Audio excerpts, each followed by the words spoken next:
Everything against Sussex. Meghan and Harry's most credulous fans abandon couple for their hypocrisies. The press saw through Harry and Meghan's hypocrisies and spin long ago. The Duchess of Sussex is at the center of a string of accusations that, if true, could seriously undermine her privacy case. Fresh court documents were revealed today at the High Court, where the Mail on Sunday are appealing against Meghan's privacy whim. Meghan sensationally won the Roe in February after it published extracts of a handwritten note to her dad Thomas Markle.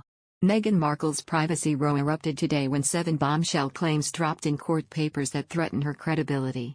Even Harry and Meghan's most credulous fans surely now have cause to doubt them.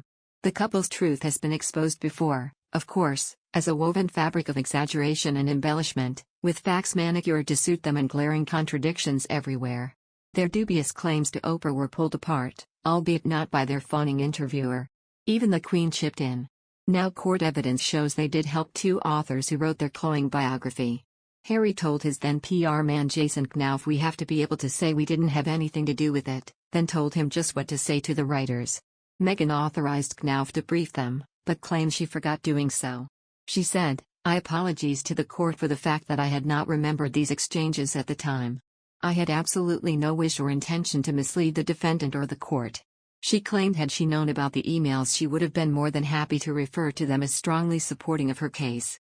She wrote, "Not only do I refer to the background information shared with Mr. Knauf as reminders, as much of it was information that he had already requested of me dating back to 2016 when he had asked me for a timeline relating to my family to enable him to engage with the media on inquiries. It is also a far cry from the very detailed personal information that the defendant alleges that I wanted or permitted to put into the public domain."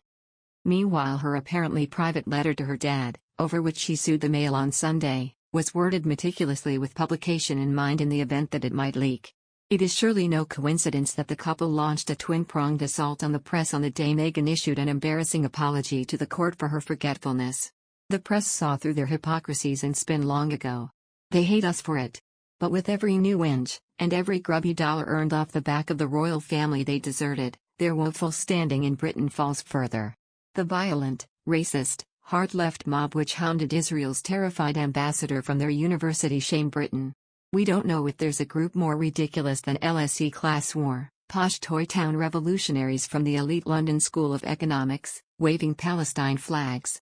The LSE must identify the culprits and expel the lot. Besides the stench of anti-Semitism, there can be no place in any uni for thugs who intimidate and no platform those they disagree with. It is even more sickening that this negation outrage came on the anniversary of Kristallnacht, the horrific night in 1938 when Nazis began targeting Jews, turning Germany into a global pariah. Their equivalents in the modern hard left pretend they merely support Palestinian rights. It's rubbish, a hackneyed excuse for their obscene hatred of Jews. Despite his desperate last-minute plea, Boris Johnson's COP26 efforts look set to be thwarted by the usual suspects, Russia and Brazil.